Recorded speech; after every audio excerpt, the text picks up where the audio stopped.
Frank Kirkwood, followed by Antoine Gibson. Frank? Hi. Congressman Doyle, thanks for being here. I wanted to ask you some questions about Democratic Party politics in Washington and how we get from where we are now to getting single payer passed.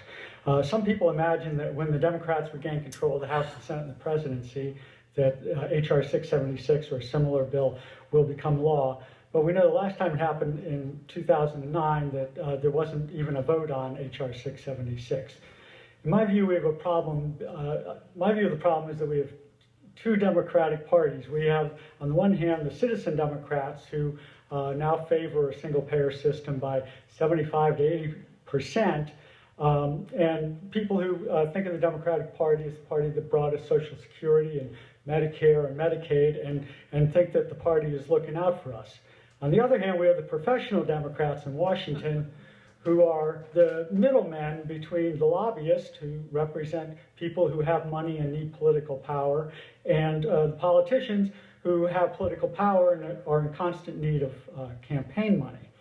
The National Democratic Party serves as sort of a middleman organization, and some of the biggest sources of campaign funds to Democrats and to the party are from the health insurance companies, the drug companies, the other for-profit healthcare industries. These industries are solid opponents of Medicare for all, and success for professional Democrats, as for professional Republicans, is measured by their ability to raise funds from these institutional opponents of Medicare for all. Now, straddling between the professional Democrats and the citizen Democrats back home are members of Congress, such as yourself, who represent heavily Democratic districts, but who also have a foot in the world of big money politics. As mentioned earlier, there are 114 members of the House who are either sponsor or co-sponsor of H.R. 676, and thanks to gerrymandering, a lot of them are from heavily Democratic districts.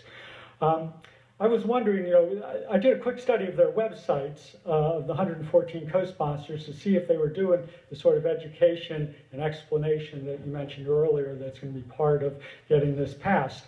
And so I looked at both their congressional websites, also the campaign websites, and what I found was that the number of co-sponsors who mentioned H.R. 676 or single pay or Medicare for all or similar language was on either their official website or the campaign website was 8 out of 114.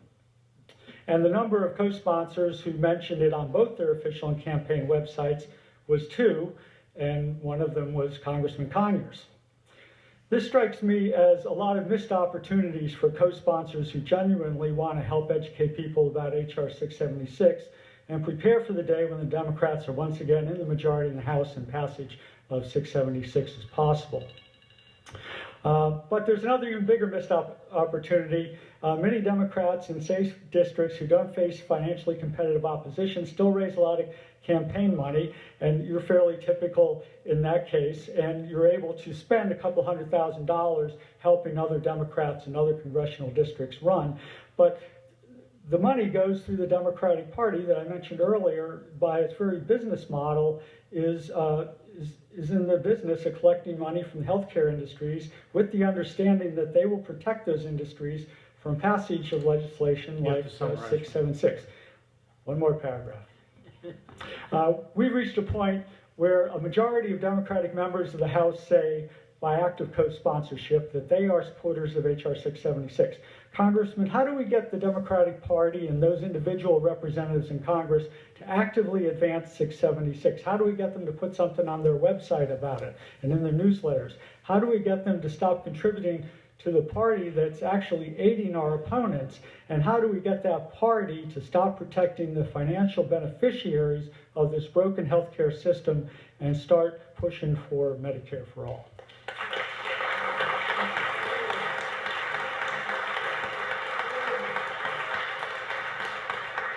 I think we'll have some discussion on that towards the latter part of the meeting.